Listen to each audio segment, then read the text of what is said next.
All right. Yeah. All right, if you're just joining us, if you would go ahead and be so kind as to mute yourself, we'll be on our way. Okay, so we're officially starting. It's January 2016. Welcome to our second year of Inbound Lunch Bunch. Again, if you don't know me and you've been just joining us now, I'm Suzanne Carowin. I'm head of marketing here at HighRoad. And this is our second year of Inbound Lunch Bunch. We've had over, I believe Liz told me, 700 unique attendees throughout the last year of 2015. And then many of you are just loyal lunch bunchers, which is awesome.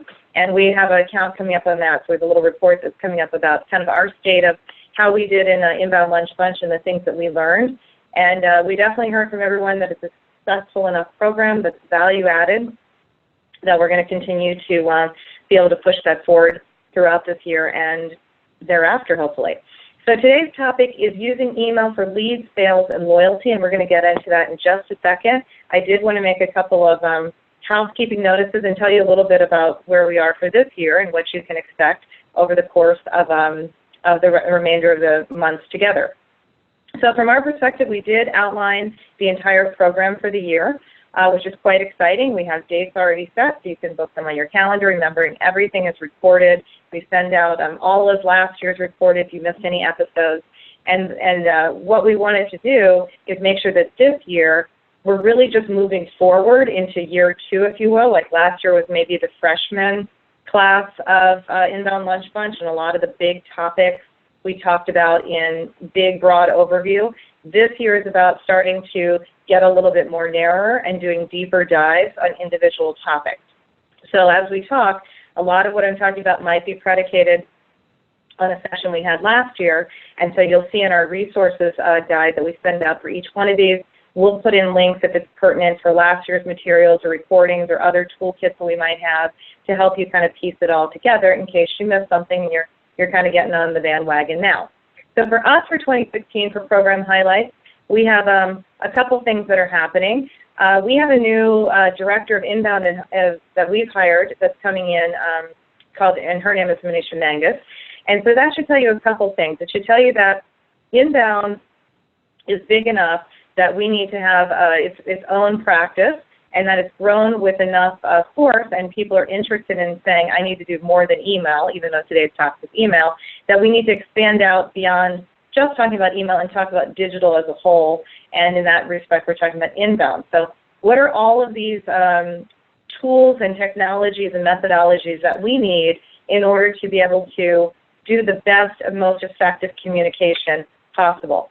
And the reason we gave her the title of Director of Inbound and not just digital, and certainly we use all those digital channels, but inbound connotes a certain methodology behind it, which is that you understand the business acumen part and you've tied together sales and marketing. You're understanding that the content that you're putting out there, the channels that you're employing, how you're going to use those to foster relationships and to ultimately try to move people to elicit the response that you want to get the desired business effect, right? So inbound really is people say, what's the difference between inbound and content marketing? And we talked about that in previous sessions.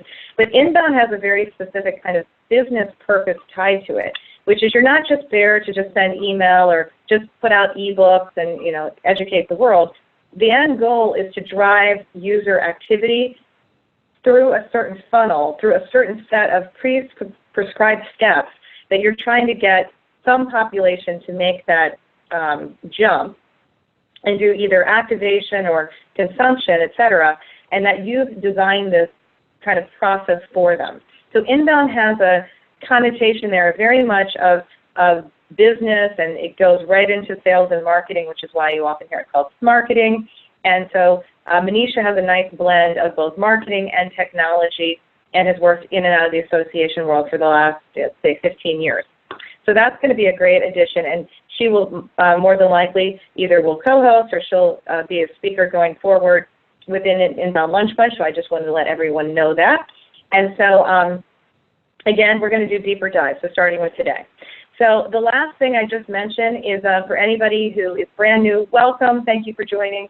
But if you have been a past participant, we are going to just, of course, to those people, be sending you what? An email, of course, to ask you to participate in a brief survey so we can continue to improve and we can get some more data that we can share among our group. Because isn't this a fascinating population of people who are interested enough to take their lunch hour, or if you're on a different time zone and you're not, it's not 12 noon, either before or after, to be able to join with us to talk about some of these topics. And again, when we first started this last year, it was a fairly fresh topic. I feel like now, every day, we're all talking about this. I feel like every vendor's talking about marketing automation. Everybody's talking about inbound, et cetera. It's a very, in the last 9 months, it has gotten to be a red-hot topic in the association nonprofit space. So this will just help us to get better and on point. Okay, good segue on one other thing about research. So one thing to note is every year we do, this is our third year doing this, we do a benchmarking study with our research partners over at Demand Metric, and we look at the state of digital marketing in associations today.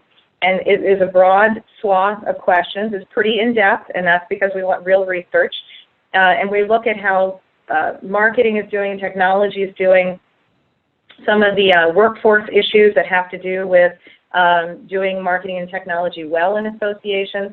And that new study is open now for data collection.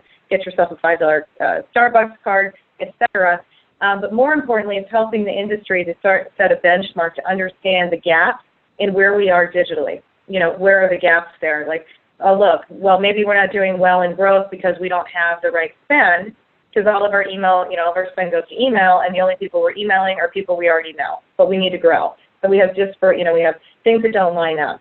So the study is trying to be able to elucidate some of those points, and it's really, it comes up with some really critical thinking items that have to, that can be explored at an executive and a program kind of level. But something that we've really spent a good amount of time doing, and we'll continue to ramp up our research in this area, because we're trying to fill a kind of a void in the market of understanding, how do people budget for this? Do they have a line item for, online banner advertising? Because we don't. Something like that. So that's open, and obviously the past ones, 2015 and 14, are there as well. And you might say, how will I know about this email that's going to come, or this research study that's now open?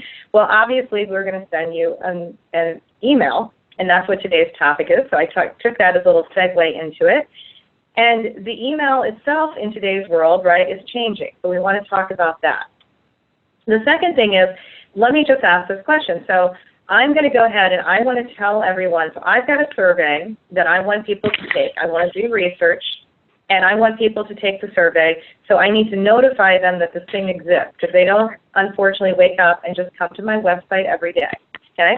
They're not looking for me on Facebook every day. They're not probably getting up on Instagram and saying, where's the association? So I have to kind of stir the individual to say, remember, we're here, and this is this benefit that you can take, or this is something I would like you to do. Okay, that's what you as the association are trying to say every time you send an email.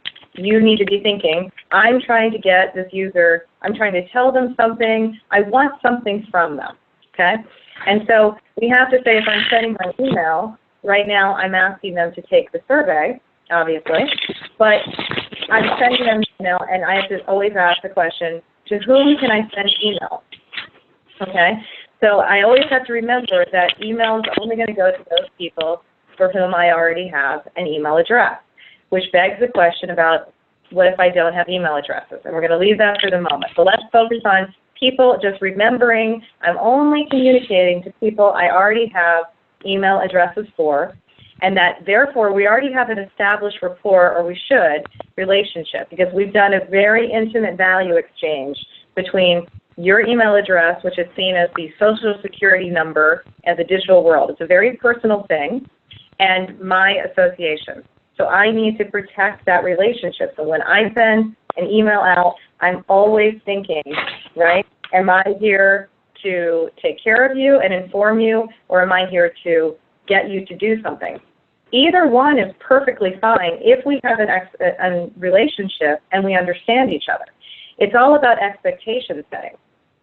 So I didn't put this in the slide, and we'll talk about some trends, but as a side note, one of the trends that's really gone on in the for-profit world when it comes to email is, and they've done this effectively for years, is to be able to have emails that are very clear that I'm selling to you, right? So I'm selling an email to you. If you've ever gotten an email from .go, you can see that they have the ability to, here comes all of the, emails, and here's all the things that I could possibly buy, and I can go ahead and just look at the big pictures and go, oh, that's really, or Groupon. That's interesting. And there's no misunderstanding about what you're sending to me as an email. I mean, I understand you're trying to send me a catalog-based email, and you want me to buy clothes, shoes, patio furniture, whatever. I say that because one of the trends we're seeing in the association world is that we're actually seeing associations saying, you know what, you need to be able to go ahead and carve out my kind of sales and promotional emails and bundle those together and separate it out from the content. And that's a breakthrough idea, because it says I have trust with my membership, and it also says that I'm making it convenient to them. And it's important when we talk about the funnel because it's allowing you to say, for the people who are going to open that, the probability of them buying is so much higher than if I send an email that has combined to it things that they can register for and buy as well as content articles. That's a mind-blowing concept in the association world. We're very, very used to having only one newsletter we get to send, and we pack everything into it. Now we're talking about separating that out and having an email that's straight up, here's all my certification programs, and that's all it is. It's nothing but things that you can register and buy, or here's all my publications. And separating these things out and putting them in a more detailed format. Then taking the content and separating that piece out.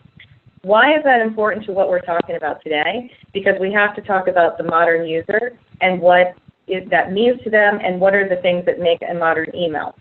So I'm going to send you this email. You know you're going to get this one coming soon to release 2016 State of Digital, and I'm going to send it via email, and that for you should be very, very obvious, right? So obviously we have a new program, we have a new product, we have a new webinar I want you to register for, a new certification course, all of the things that I need to be able to promote throughout my association or nonprofit.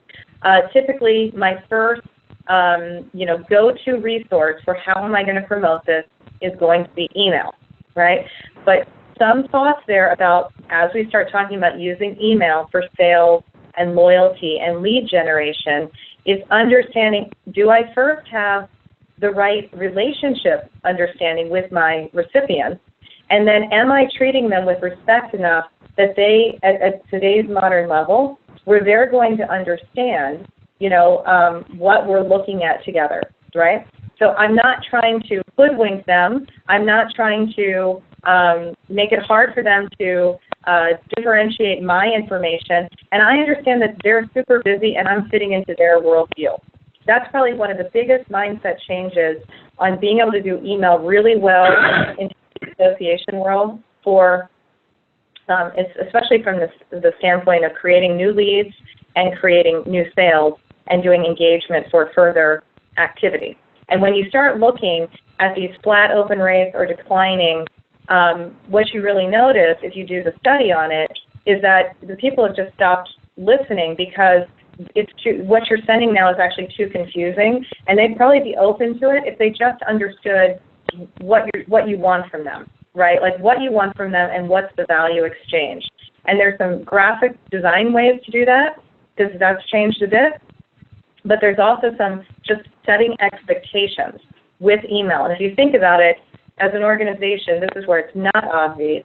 When's the last time you sat down and you said, what's our expectations of our email program, or what's the expectation between our end email recipient and our association for when they receive email? How is that person supposed to understand what the value exchange is and what kind of information they're to receive in this email? if you could just kind of say that, if we have a relationship agreement between association sender and email recipient member, and you wrote it down, you can see real quick that probably many organizations have used that relationship. It's very one-way street. And so one of the big things this year has been, or not this year, but in the last 2 years, is organizations saying, we need to rethink this. And that's probably the biggest piece of that. So we're going to stop for a moment and then talk about what do we need to know in today's email. What do we need to know? Like, what's new about it in a modern email setting? What is it that we need to keep in mind that organizations who are really making strides now, what are they doing? What are the elements that make a difference? So think about this just for more context. Email really flooded the association and nonprofit market, if you think about it, about 16 years ago, probably this month. So that's the late aspect of the go-go 90s and the early 2000s, right when everybody got interactive websites, it was more than one page, email kind of came in. And so we really used a lot of the way that we did fax to then use our fax behavior and understanding, and we just rolled it right into email. And we didn't really rethink the structure, and we never really got to know email. We still don't understand how it actually works, many of us. We think that, why is it so difficult? Why does it look different on my iPhone than it does my desktop, et cetera. And we have other resources to go through that.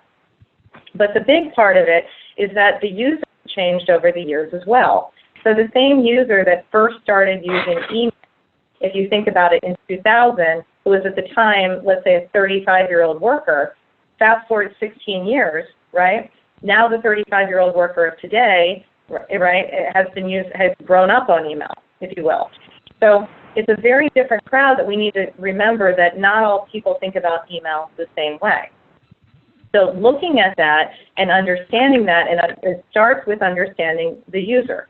And so that, of course, is what inbound is all about, is really understanding our intended recipient, how they kind of aggregate into groups, and then the overall population, so that we can move them towards the action that we want to take. So modern email, therefore, what does it have? What are the constructs of what a program looks like, and how different is it, right? And so let's investigate a couple of those, because that's going to set the tone for how we can really do inbound well. So the biggest thing, as I was trying to say, just take it away, the biggest trend in email that we've seen, that we continue to see for this year, is what we call stop, look, and listen, which has nothing to do with sending email whatsoever. It's saying we need to stop for a moment and stop blasting, right? There should be, the word blast should not be in your email program, in your association. We should stop blasting. We should stop for 5 minutes, right? And what we should do is gain greater member insight before we send again. So the stop part, the look at what we're doing, really critically assess it. Look at our visual communications. Look at our time of day that we're sending. Look at our frequency. Look at the content that we're sending. Look at how we're organizing it. Is it fitting all the time with this particular member, right? Are we matching up with who they are, how they consume, how that works for them, right? Or are we kind of taking a one-size-fits-all approach and just blasting? So we need to stop, we need to look, and lastly, we need to listen.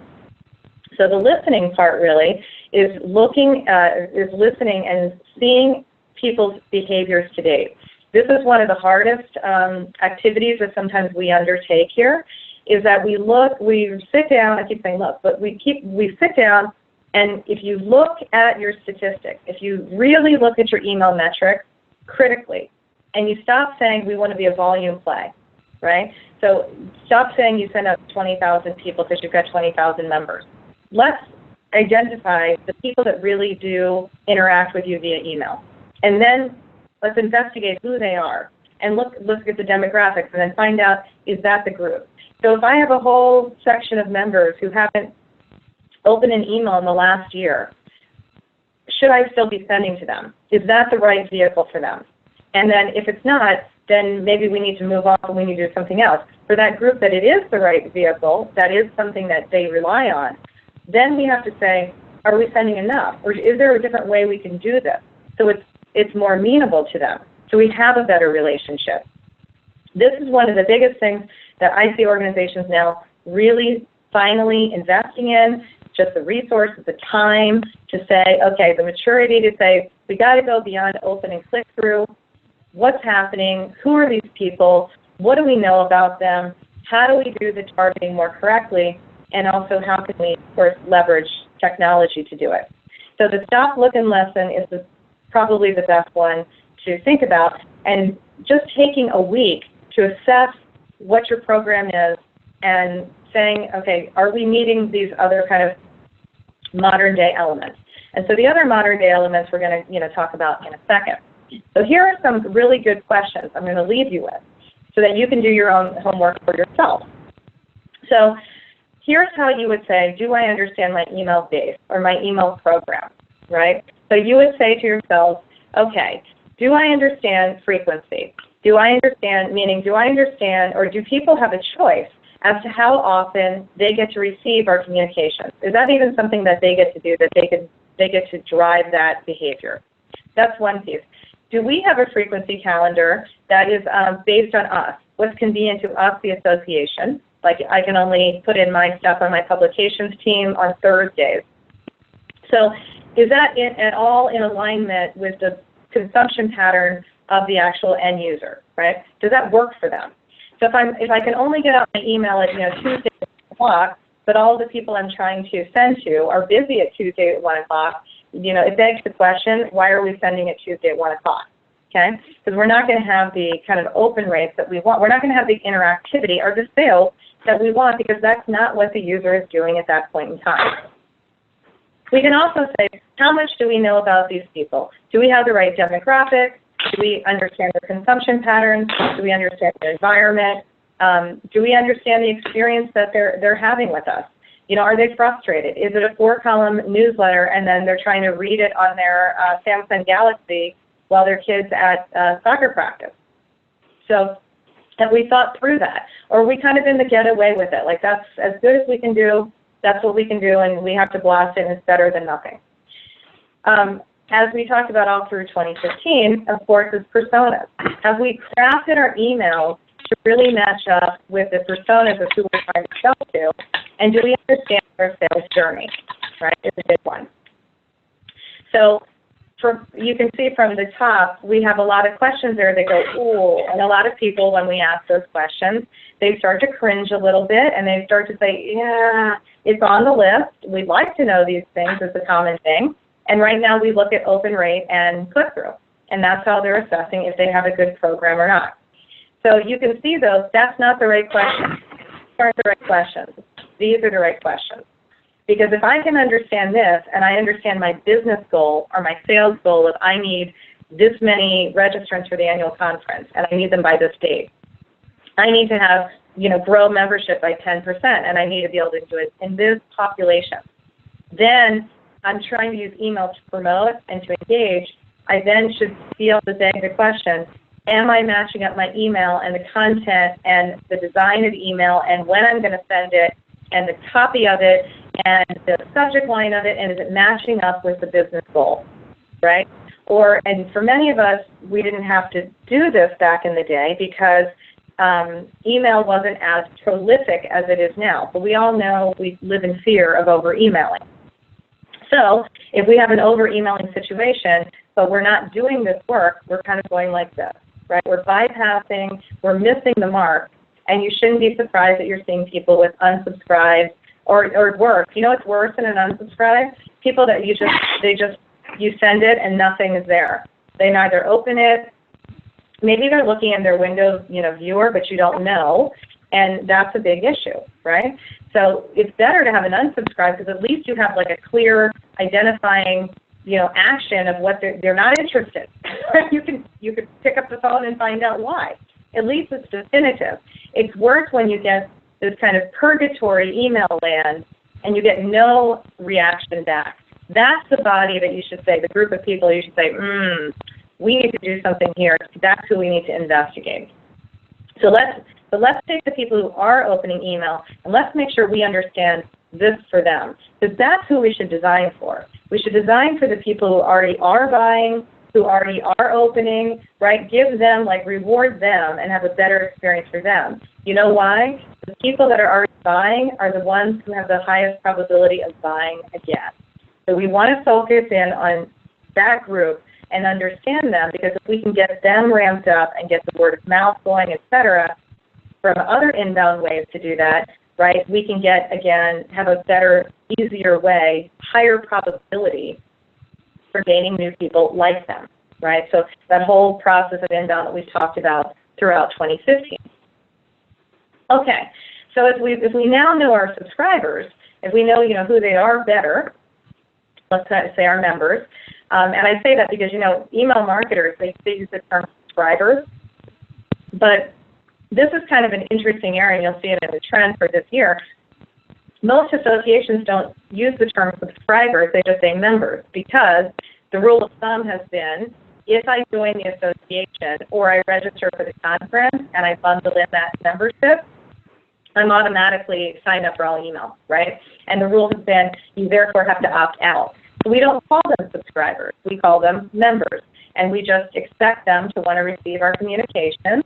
And of course, we legally give them ways to opt out, but isn't it something that's assumed? And where I'm going with that is that's why so many associations don't have a non-member email sign-up form on their website, which you see completely across all of for-profits. Of course you have that. It's one of the best lead generators that you can do. And of course you would have a place that you can sign up to get new subscribers, to have them come into your email pool so you can be able to nurture them through email. And that's kind of a new thing for associations for many of us. We haven't done that traditionally. We've only seen our member newsletter as a member benefit. So going back to another trend, so now that we know who the people are, we have to say, am I matching my content to who these people are, right? So again, is my content coming at the right time? Is it timely to their life? Again, if it's a news source, maybe getting it at 10 o'clock in the morning, which is the highest probability time when professionals have meetings, is not going to be the right time of day, right? Am I getting the content there that's going to match what I'm trying to get to them? If they're in the consideration stage, am I giving them content that's going to help them take the next step to be able to make that purchase, or to be able to do some activity that shows some sort of additional engagement? Am I matching my content to say that this is something that the user doesn't have to open the email and go through and say, not me, not me, not me, for me, not me, not me, for me? Because that's how we now understand content in today's world, because there's so much information. So can we get to a point where we have an email that's completely relevant and resonates with that recipient based on, because it's been really targeted to them? Because people don't want superfluous information, and we have to get over, as an organization, the desire to be a one-way street, remember? Because we say, well, today, they've never shown interest in this topic. They've never shown that they're interested in this topic for a webinar, but today I'm going to continue to push this webinar topic for them because maybe that's what they need to have. And we're going to kind of do a big brother, and we want to make sure that they know it. Okay? That's being rather, you're not actually being respectful to the relationship. They haven't said they wanted it. Now, if they say they want it, and then you provide it to them, and they continue to never take you up on that opportunity, that's a different question we need to look at. But we need to make sure that we're stopping again with the blast, because we don't have the capability as an organization to give them the content that they want, all right, in an easy way. We need to get there, because the for-profit world gets there. The for-profit world's been doing this, right? And this is something where what we call tertiary competitors, the expectation is there now in the world that it should be done to them, right? If it happens for me at Starbucks, why isn't it happening with my membership to, the American Association of XYZ? So something that we need to say. So we need to know our users, and we need to match our content. Now, all of this we can start mapping out right now, and you can start going back and really having these critical questions. This is a much more interesting conversation and a much more strategic and business driver conversation than saying, How many emails do we send out, and what's the open and click rate? Because that really gets you nothing. It really doesn't. It gets you some understanding of, you know, deliverability and who opened, but it's not driving forward to say, am I actually converting and getting to the business activity, you know, driving the business activity that I'm looking for, okay? So the last kind of piece of this is looking at the modern, kind of what are the modern constructs, I guess we could say, of email, is understanding what are kind of what I'm calling elements of modern email. You know, what are some of these elements that really make it like next generation? Like this is what if you really want to be optimized and be ahead, this is what you would do. So the 5 of them are being responsive, being interactive, tool, behavioral based, and life cycle based. And we're going to talk about each in turn because they are very important. We're going to tie it back into our funnel, so we're going with that. Okay, so responsive emails. Hopefully in 2016, this isn't a new concept to you. Everyone's been talking about responsive for at least 3 years. And responsive really means that the email, the content has been separated out from the visual layer, and so it's been designed in such a way that depending on the device, it will actually change format. Don't run over my car. It is optimized for whatever device the email is going to be consumed on. Okay? So when an email goes out, it actually, if you can think of this, the server is sending it out, the recipient email client browser, right, the two of them kind of talk, if you will, and it says, like, I'm about to go and be shown on an iPhone. And the email will say, okay, if it's iPhone, then format like this. And it will go to, let's say, 1 column. And then it will say, okay, here comes the email, and it says the email client is on Outlook 2015. It will say, oh, I'm about to be shown on desktop, format it like this. And the email is smart enough, it's coded that way in the template to be able to do that. That's supposed to be responsive. So being responsive, again, is something that is important because it allows the user to consume content regardless of where they're consuming. So whether they're on a tablet, whether they're on an iPhone, whether that's their desktop, it doesn't matter. Your email preference center should be responsive. Your email should be responsive. But that's something that we're into a world where it has to be this way now. Unless you have a population that it has no ability to be mobile at all, they'll never read it anywhere outside of it. This is something that's it's no longer nice to have, it's a standard. It's just a standard. And I say that because the responsive design, though, has some kind of other caveats if you're a big content person.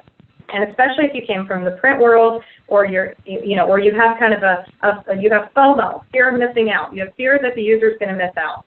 And so that is like, we need to cram everything up at the top, and we need to have it multiple columns, and it's like really packed in there, and we need it like, we only have one chance to put out our content in email, and we're going to send it. That's not going to work so well in a modern user-driven mobile world, right? So mobile-first world. Because responsive design means that you actually make some changes in visual design, and one of the ones is simplicity, right? And understanding that the users nowadays don't need a lot of content. They're not going to read it. That's why everything's big graphics. And also, typically, it works better if it's 1 column. That's the mind-blowing stuff for some of us out there, and it's very uncomfortable. Because we're afraid people aren't going to scroll, they're going to miss something. I don't get to have my program at the top and the other department does, and all those things kind of come up, right? So it's interesting as a kind of a side note. Okay, the second kind of element, if you will, of what makes for modern email is it needs to be interactive. And so that's something that's, you might say, well, that's interesting. So not only should it be just for me, but I should be able to, as nowadays, I don't want to be a passive participant. I want to do something. And as a matter of fact, by the way, as a side note, that's a crap anyway. But when we started Inbound Lunch Bunch, we wanted it to be interactive and have lots of feedback and have stuff other than hearing people, heat up stuff in the microwave and crunching on chips and going through those things. We wanted to be interactive and have people talk, but we found people didn't want to. People didn't want to do it. So maybe we can keep exploring that. It's one of our questions on our research survey. But most people nowadays want to be interactive, especially when it's digital. Like, we get digital. We get that it's digital. We want to be able to click on things. It's like we're all kids at the Children's Museum. We want to have interactivity, and I want to be able to do something with it. I understand you're sending me an email, and emails contain links. Like, we get that concept at this point. Now we want to be kind of entertained. We're at the next level. We want to do something. So here's a great example of being interactive. So this is New Jersey Society of CPAs email. And so what this is an email, and this kind of combines a couple of things we've talked about. One is they stopped trying to put all their certification stuff bundled into other newsletters. They said, you know what, we need one straight-up email that's nothing but all the things we're selling for our certification. There's no misunderstanding when that email comes into the inbox what's going to be in there for the recipient. They're like, oh, we're going to be talking about certification courses, what it can register for, and everything to do with maintaining certification, okay? They cut out the fluff. Therefore, the people that already open this have a much higher probability, right, of purchasing or interacting already. Their lead score, if you will, is going to already be higher because we've made it very targeted and they've self-selected in, and we've already started to get some feeling around whether they have a need or not. Is this going to be pertinent to them in a time perspective, in a buying pattern, that they're willing to open it up and figure it out? Okay, the second piece then, so that really fits in with the other pieces. The second piece is understanding that it's interactive. So this right here, this green bar and this triennial bar, it's showing me dynamically, reading from my member profile, exactly where I am in my certification course, right? So and then I'm able to go ahead and access my CPE tracker. So this is now doing double duty. It's one, completely personalized to me. It's all about me. It's getting me to remember and say, oh gosh, you know, look at me, I'm awesome, 100% completion, total green bar. But remembering in this triennial period, I still have 89.5 credits to go. Right? And it's allowing me to be interactive and see that and be dynamic, and I can click on my CPE tracker and be able to add in any courses that I might not have said, like, wait a minute, 89.5, I've got more than that. And it's helping me to be interactive and having a two-way street. This is like a beautiful example of having an email coming from an association that's highly respectful, understands the relationship, you know, has made the effort to separate it out from things that are superfluous to the business purpose at hand, which is the end recipient needs to keep their certification, and I, the association, want to sell them more certification products, right? We understand each other, and there's no confusion, and it's all expectation setting. And then, of course, you know, below here, all of their featured events, their webinars, their conferences, their seminars, is completely driven by what's going to be pertinent to this particular individual's certification process. And so being highly interactive. So the third kind of big element for the year is that things are now contextual. And contextual means, it's the same really as hyper-personalized, but it means that the information that's coming is relevant to me. It's in context to who I am as an individual. And that might be through my life cycle. It might be by my persona. It might be by my demographics. It could be by my topic areas or my role to the association, my number of years. But whatever that factor, that whole dimensional factor of how I'm going to decide the context, the information being delivered to email, through email, is for me. It's not for anyone else. It is completely designed for me based on my really member profile criteria, my transactional, my buying past history, etc. And so a great example of this is CPA Canada. They just won a big award for this. And this entire email gets dynamically generated in the language of their preference. So, you know, obviously they have to have it in French or English. But the content that comes out is it's selected based on what that end user got to choose. So it's user-driven. And then it has all these other criteria and factors that the business rules are built in so that when the content comes out and is sent to that person, it's really a newsletter of one. So there's no blast because the newsletter that I get is completely different than the newsletter that my friend Jean Paul gets, okay? It's not, so it's completely based on me. So they've been able to do that because they have the content, they have the knowledge of who they're sending it to, they ask those critical questions that we talked about before, and then they really put the technology in to do it. But the magic came from saying we need to step back and really start to leverage content plus our data, right, plus distribution, and not focus in on just batching and blasting and sending, focus our time and effort on the business logic and the data, right? And the rest of it is just technology, just leveraging it for distribution. So being able to do that has a huge impact on sales and, of course, engagement. And why? Because I designed the newsletter. I picked the content out. The content's going to be relevant. I start to build brand trust in the newsletter communication. My view of the association starts to go up because I know the stuff that's coming is relevant to me. You've taken the work out of it. You've said to the user, I understand our respectful relationship, and we're only going to serve you up information that you yourself are choosing and or you yourself are showing through your behavior that is critical to you, that you're interested in it. Which leads us to kind of the next one, which is behavioral-based. So behavioral-based kind of email means that I'm going to get emails at the right stages, let's say, or something that has been triggered by a previously taken action on my behalf. So for example, for a behavioral-based email, I might have registered for the conference in previous years, but this year the association didn't see me register, but they know I'm interested, right? So they're going to go ahead and send me a sequence of emails to help lead me down a path. They're nurturing me. That's kind of behavioral-based, or you hear a lot now, automation. It's the marketing automation piece of it. So based on what activity I took this time, I'm therefore going to send a set of emails to be able to have some sort of either foster a relationship or drive me to some sort of particular activity. Those behavioral-based this is by far all the rage. You should be able to do this. Any good email platform out there has this now built in. This is nothing, everybody has this feature, but being able to use it effectively, well, that's a different story, right? Because you still need to now, the art and craft is back on the digital marketing know-how, the understanding the people, the inbound side, is understanding how what's going to be compelling to this group, who the group is, and how I'm going to situate it in such a way that is going to entice us to take the next step. So behavioral-based email is something that everyone should be taking part of. And like the age-old example is, okay, I just joined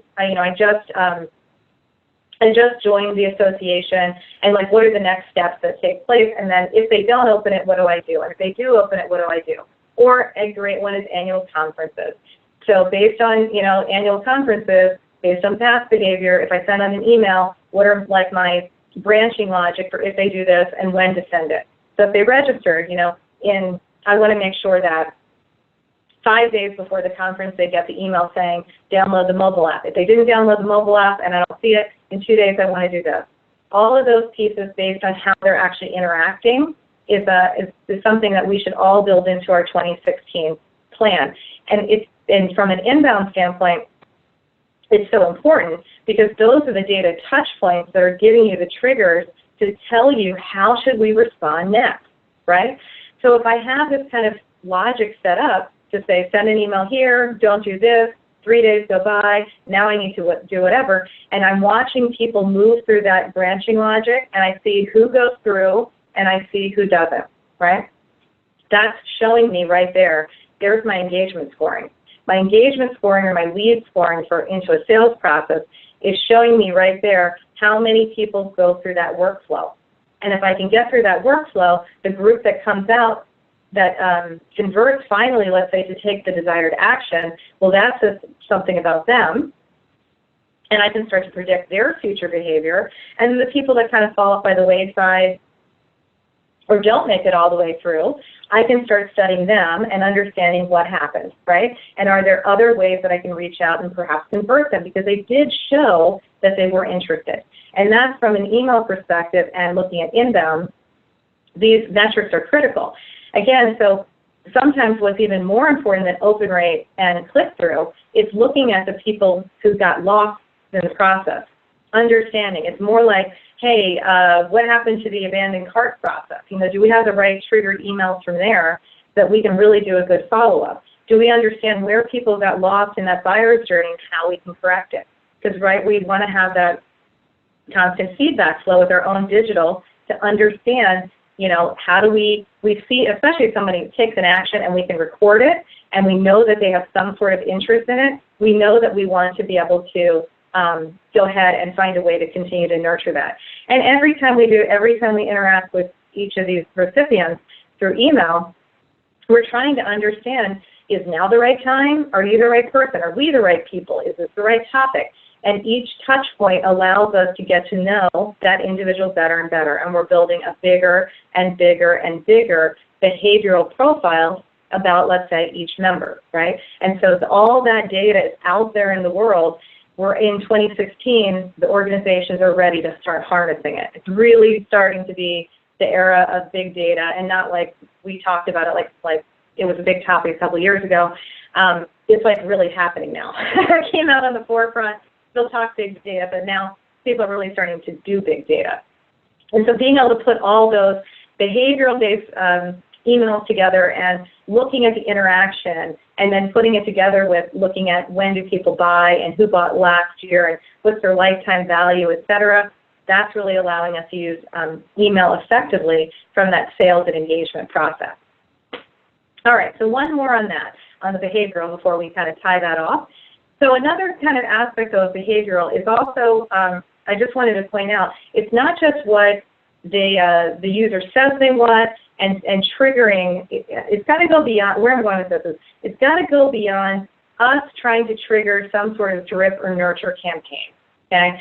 So from a for-profit world, drip and nurture campaigns were like, that's like all we did in 2010. I remember 2010 of my life, I was like a drip campaign master, right? But that was 2010, that was 6 years ago. So now really, it's not just what I'm trying to get them to, you know, when I downloaded a book, the people that opened it do this, the people that didn't. I actually want to have email that's modern enough that it can flex to the user. So I'm going to be able to serve up content that both the user says they want, but the email is smart enough that it's going to start serving up content that even if they didn't implicitly say that's what I want by clicking on a button, it's going to start to say this individual likes content that's around this set of topics. Like people who bought this also bought this, that idea, right? And now that kind of logic can be embedded in email. So the email newsletter or the email itself is getting smarter based on the behavior of the user. So now we have two aspects of behavioral marketing, what people say they want and what people actually do. And that second one is usually the big one that hooks them because they're like, wow, like, you know, I didn't even know that, like, that's really a helpful article. And then they keep reading that, et cetera. And again, your brand equity goes up, the brand trust goes up. As people get more familiar, become top of mind, they start to look forward to it. They have better open rates. Now they're clicking more and more. And again, our probability of converting to a sale goes up. So that's another kind of way that organizations are now being able to harness these modern elements and be able to embed it into email to be able to do that. And so, again, the technology is out there to be able to do it, but thinking through like, wow, I didn't even know email could do that. Then again, this is not me sitting around and having 50 people send me Word documents and cut and paste from Word into my email program, and then running around the office testing it on different people's, Gmail and Yahoo. We got to get past all of that, clean up those workflow processes, and get into talking about the data and the content. So the last kind of big trend or element for kind of really optimized email programs in 2016 are those emails that are lifecycle based. And lifecycle based can have crossover, I'm not going to lie on that one, but behavioral based. The lifecycle based are more about thinking through, I want to move, and members are easy to think about it, a member through a life cycle of a membership. Whenever that time frame is that you think is like an average, maybe it's an average of 12.6 years or what have you. So I'm going to say I need to have certain stages where I want to move this individual and I want to communicate via email for their particular life cycle stage. And this might be easy to think of if we just throw out, it could be generationally based, but it's usually from a business standpoint of life cycle. So meaning they just became a member, and I want to now move them from an entry-level member to from a year 1 to a year 2 and get them through that, over that hump of them dropping off. I want to move them from just being a member that is, that has never gone to the conference to be a member who actively goes to the conference. Whatever that life cycle is for you, and then how they would actually go all the way through to maybe they leave the profession, they retire, they're going outside of that, it's changing for you. Being able to manage that whole life cycle and have it smoothly through email is something that organizations are getting into. I think one of the best examples I could give you is Military Officers Association of America. So this is an email that they get after I sign up. So I can sign up for free to be a member, a basic membership, but then they're going to actually go ahead and send out these automated emails that are showing you if I upgraded, here's what I can go to. So I'm taking them through a life cycle business-based process to help them drive the upsell so that they can get more involved and I can bring them closer into me. So I'm using, and again, isn't that great? Now they have not everybody can just join, but they have a approval, there's a sign-up process for that. But they have a way that they can get new people into the email population funnel and then move them through some sort of prescribed life cycle for some sort of greater business benefit. So why are we talking about all this again? Why are we going into all this detail? So just remember, we're doing this and we're talking about these modern elements in email because these are the things that are now helping us to leverage to get users to take the desired action. One, it's helping them break through the noise of all the other emails that are out there, right? So I got to compete again. I have to compete for my space in the inbox. I got to compete for my priority of open in the inbox, of even getting noticed. And these types of techniques that are being put in are helping the emails stand out again, helping to differentiate against all the other gazillion emails that people get. So remember that the emails here this is back to our funnel, and this is the original kind of inbound funnel we started with. We're at the very top of the funnel. People don't know you at all, and we move them all the way down the funnel, and we're using email to do this in this example today, that the prospect becomes a customer, and then all the way through to maybe being an evangelist. Okay? And so remember, another funnel from the past we popped up there is that we're using, again, our content to be able to move these humans through the top of the funnel to the middle of the funnel, or MOFU, back to the bottom of the funnel, or called BOFU, so we can take that desired action. So we can, again, start to say, the reason if we say all the questions I asked you about, do people know us, do we have the content, et cetera, this helps to start map it out to these two funnels, because if I don't have those understandings, then I'm not going to create a really dynamic email program that's going to be highly optimized and effective. So how are organizations doing this? So we're talking about these things. What are they really doing? What's the work that they're doing now behind the scenes?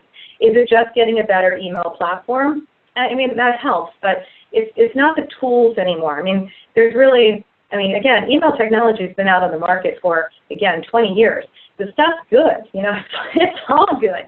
It's about how you leverage what's out there to really build the next step, right? And that's where we have to kind of jump off, and we can have the best Swiss Army knife in the world, but if we don't know how to use it, it's that we got a lot of function, we got a lot of pieces on the Swiss Army knife that are great features, but we have no idea what we're going to do with it. So what organizations are now doing is they're really focusing on these types of items. They're saying, let's really focus on how do we integrate our data structures. Let's really focus in on how do we get consistent taxonomies or tagging across our content, our products, et cetera. That's how that's going to help us be able to drive that contextual and behavioral things of like people that bought this, bought that. They're really trying to, as best they can, automate again all that, anything manual, any of the creation, testing, running around the office, what can I do there on email, manual email creation, how can I cut that down to as minimal as possible so that I can get my people, my staff, to focus in on the conversations of business rules and content. And it really, all those lists of questions that I gave for homework, being able to say that, do we understand all of these pieces, and what does that mean? And so now when we get the email metrics back, we're not looking at open and click-through, we're looking at who are the people. Well, who are the people that, that question should be not the number of the metric for open rate was 27% and we had a 5% click-through. The question is who? Who are they? Who are these people, and what do we know about them, and what more can we do with them? That's what we want to focus in on. We want to list, every time I get an open rate, at least give me a list of who the people are, and then how can I group them and where do they live, and I want to slice and dice because I want to know the people. That's what I really want to focus in on. So what are organizations adding? Well, you won't be surprised to hear they're adding all these pieces of inbound, and these are the inbound methodologies that we've been talking about. So they're adding in lead scoring. They're saying, great, if they open, 4 times within a year, we're going to give them a score of 20. If they've never opened an email in the last year, we're going to stop emailing them, and they have a lead score of 0, right? If they open the email every month, then give them a good score. Now, this is where I think open and click-through rates make a lot of sense. Get more points the more that you open and click on things. That's one type of lead scoring that is helpful, because that helps to bubble up the people of who are they from an engagement perspective to alert me to say, I need to study them. And that's, to me, again, what open and click-through rates should show me, is I should be able to study these people. Now, at the end of the day, I want to know who converted to get me the money that I'm seeking, or the activity I'm seeking. But what I want to know is who are they, right? Because if they did it, then probably they know more people like them, or at least I can understand the criteria for what helps to propel them to make that decision. Organizations are adding content mapping. So if you go back to the funnel, they're going through their content, they're looking very closely at their email to critically look at it and say, okay, am I mapping out my right content for my right email in my right time frame, and it doesn't have the right format, right? They're using what I call touch, not tackle rules. So how many touches do we make for an individual? Let's not blindside them with a dirty hit and tackle them constantly to blast them with email, and basically beg, borrow, and plead for them to register, buy, purchase, etc. Instead, they're looking at touch points. Do we have the right touch points about this particular topic that's going to engender trust and get these people to start moving down some sort of funnel that we've described? And of course, I think everybody's adding personas, right? So everybody's adding personas to say we really just have a tool to help us understand who we're trying to target. And we have, I believe, August of last year was our big persona one. So just to wrap up, kind of big ideas for 2016 on emails when it comes to inbound is really take to heart a lot of these questions and the strategic thinking behind your email program. Focusing on the people part of who's interacting now and where else we could get new people like them. The kind of rules of the road are, it's not necessarily trying to always send less emails now. As a matter of fact, our really successful clients are actually sending more emails than ever. But the emails have changed is a big piece of it. They've gone simpler, they've gotten smarter, they're contextual, they're highly crafted, again, separating out content from what I'm trying to sell. I don't have all my certification stuff as well as all of my other conference stuff as well as web, separating it out to make it cleaner, easier, and more simple so the user doesn't get overwhelmed. Moving to also other kinds of constructs, like moving to blogs for some type of your email instead of making every email by hand, right? We're still like in the handmade paper business when it comes to email. Like we're making every email by hand. And we need to get a little bit more operationally efficient with that. So blogs are a great way to do that, and I have some resources in there for past times when we talked about that one. But if you hadn't thought about your blog from an email notification, almost stand-in newsletter perspective, might be time to think about that, because that's a big way that you can do something dynamic very easily. And the last big idea, which hopefully just doesn't, but we should probably start using sign-up forms as many places we can as appropriate to be able to get new non-members, get their email addresses legally, to enter into a relationship with them through email so we can start to nurture. And of course, so much of inbound is based on the idea of I'm trying to get the user to trust me enough to provide their email address so that I can nurture them through a process. So Think about the different ways that you can do that, and we've talked about that in the past. That's, again, matching up the content. Why, again, am I going to ask you to take the survey for our State Digital Marketing and Associations report, and would you have to provide your email? Yes. Why? Because that way I know you're interested in the content, you've freely given it into a relationship, entered into some sort of relationship with us, and then if we abuse you, then we need to know that. But if you aren't, then hopefully we're enjoying each other's company, and we're taking into account that relationship, and we're moving down some sort of funnel together. Or you're saying, I'm going to get off this way, and we say, that's fine, and you just continue to use our content, and that sounds great. But being able to use those sign-ups and put them onto your website, or have the vehicle for a non-member benefit type of email structure to be able to organically gain and earn email addresses is probably the big idea there for 2016. Being able to say, hey, you can sign up for our newsletter on our Facebook page, by texting us, by coming to our website, what have you.